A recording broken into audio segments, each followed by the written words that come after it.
Alright, I'm sure you've all heard of many different countries such as Africa or Japan or just anything like that, and you've spent in history classes learning about many different countries, including our own. But how much have you actually heard about Paraguay? Paraguay is not very big. It's actually in the southern part of the world. It's below the United States. But we're going to tell you a bit more about what Paraguay is, how they meet each other in the business world, etc. First thing, the business etiquette. So, much like us in the United States, they all meet each other with a handshake and maybe like a nice smile and nod when they meet someone new. But say for friends, when a man meets another man, they might give like a nice firm handshake again, but they might continue in with a hug and a slap on the back, much like say when people have a bro, they might do the same thing. Women greeting women, they might do like a nice slight kiss to one cheek or the other, or might do both at the same time, and nod and a smile. When a man greets a woman, it's a little different thing. We find that a little bit weirder because they will give two kisses on each cheek and give a touch to the elbow and the shoulder at the same time. In the business world, men are very conservative, so they'll wear conservative ties with either a blue, gray, or brown business suit. With women, they're expected a little bit more than the men are. They're expected to be more well-groomed and clean, and they're expected to be dressed like very elegant and have nice, elegant business suits, or they are allowed to have the traditional alpoi, and they are expected to wear appropriate jewelry, but it's not required. They are also required to wear lip makeup, but just a little bit, and then may wear heels with pantyhose because they want to look elegant and just may want to wear something a little bit less flashy. Leisure for their daily life. Normally, like us, we like to visit with our family. We like to talk with our family. But with Paraguay, they like to communicate with their godparents because they're with the godparents. If the parents of a child were to say they lose their child, if they're to lose their lives, the godparents are expected to take care of the children and take care of them until they move on their own. Cooking, they like to use the traditional granny cooking style with beef and freshwater fish. And like us in Iowa, they really like to use corn. And so they will cook things such as sopa paraguaya, which is a pie made with corn, eggs, and milk. And the averamabi is a corn soup. Arts, they do a lot of dances. They really like to dance to polka. And they like to have dances called the galopa, which is a bottle balancing dance. So they'll balance bottles on their head when they're dancing and just see how long they can keep the bottle balanced. Sports, soccer is a very popular sport there, but they are also very interested with fishing, tennis, basketball, and golf. And every year in September, they host an annual motor rally race, which spans throughout the dirt roads of the Paraguayan Chaco. And then the imports and exports, which we actually kind of need to know a lot about this stuff, because we kind of like to make good trades with different countries, and with friendships with countries, we get very good goods and imports from them. Such as for the exports, Paraguay is our 54th largest goods export in 2017. They like to export machinery or electrical machinery, which ranges from $371 million to $1.5 billion. Mineral fuels is $286 million. Toys and sports equipment is $161 million. And then cosmetics would be $52 million. And then the imports, Paraguay was the 117th largest supplier for the United States, which the top 5 included sugar, which was $44 million. Miscellaneous, which is grains, seeds, and fruit, would be $14 million. Animal products such as animal fur, animal waste, safe food would be $13 million. Woods and wood products would be $13 million. And then again with electric machinery would be around $8 million. Okay, so the climate varies from mild to subtropical. It doesn't really matter what day you go, it's going to be different. On the east side, it's more of wet tropical weather, and on the west side is dry tropical weather. You may experience polar winds and hot, humid winds, just depends on the day that you go.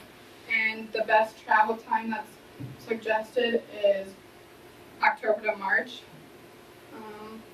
In summer, there it's from November to March, and it's the sunniest season. It's really uncomfortable and hot. It can peak up to 109 degrees Fahrenheit. They are known for violent thunderstorms, and their average temp in the summer is 72 to 77 degrees Fahrenheit. Their winter is from mid-May to mid-August, and it's typically pleasantly warm and comfortable, and it's very dry. And in spring and autumn, lasts from April to mid-May, and then September to October. April is very uncomfortable again, and there's sudden drops of temperature, kind of like we have here in the United States. One day it's really sunny, and then the next day it's 40 degrees. And the precipitation is also, it drops and rises each day. And April is also the end of summer. For the west side, the average precipitation is 27.5 inches, and then on the east side it's 78.7, so it's a big difference. The geography, Paraguay is slightly smaller than California here in the United States, and the land area is about 57,000. The location is in the southern half of South America, kind of in the center of that area, and surrounded by Bolivia, Argentina, and Brazil. So it's right here. Some physical features that are popular there is the Iguazu and the Itapio Dam. The dam took so much steel to build that it could build 380 Eiffel Towers. And they have good quality land, and they grow a lot of agricultural products over there, so it's a good place for that.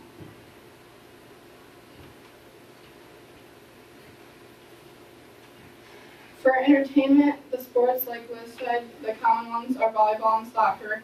And there's soccer, they have a national team over there. Men enjoy basketball and tennis as well. Those are other common ones there. And the women generally don't play sports over there. For relaxation, they like to drink teer and mat. And they also go to theaters and watch movies and go to a lot of cultural events. And for the music, they have Latino polkas and ballads. That's very popular over there. The music comes from Spain, which is Western. And polka is their main music, and it's also a type of dance where you link, it's with two people and you link arms and you dance. They're fun. Alright, so their lifestyle, generally it's revolved around their family. In America, we tend to be very individualistic, but they're really family-centric. But as Liz said, they're really reliable on the godparents. So like, if a parent were to like go away in America and they let like their friend watch the kid or a babysitter, typically in Paraguay they have their godparents watch them. And the capital city of Paraguay is Asuncion, but typically outside of Asuncion, life is really slow and it's not as modern as America is. And their religious activities are huge in Paraguay. Capuquea is December 8th, and it's a huge festival that a lot of people all around Paraguay come to celebrate and all around the world. And then the other festivals are Festival of the Virgin Miracle and Feast of St. John, which are also big religious activities. The culture. Guarani tribes are what originally came through Paraguay, and then in the 1500s Spanish settlers came, which created many multiple languages. So they typically speak Spanish, Guarania, and Jopara, which is a combination of the two languages. And then for the arts, they typically make lace making, so like baskets and things like that. And then you can obviously see the distinct blending cultures with like their outfits and things like that. And they also make ceramics like jugs and urns and glasses and clay. And then as Bailey was talking about music, a lot of their music tends to revolve around flutes, guitar, and rattles. Religions. In Paraguay, they have the freedom of religion, so they don't have a main religion as the country. But Roman Catholicism is the largest one, taking up 83%. And it was brought over, as I said, in the 15th, 16th century by Spanish settlers. And then Protestantism is the second largest denomination, but it's still very small, only about 6%. And then the last is about 1.1% of the population, and the highest outstanding one is Muslim. Lastly, we have major cities, and as I said, Asunción is the capital city, and it's 5,225 people, and the metro population is 2.2 million, so it is very large. The second largest city is Ciudad del Estado, which is 293,000. It was actually founded in 1957, so it's actually a fairly new city, and that tends to be where a lot of tourists go to hang out and things like that. And Luque is the third largest city. It was actually the second capital during the Paraguayan War, and it has 263,000 people. So in conclusion, we hope that Paraguay interests you very much and you would like to travel there.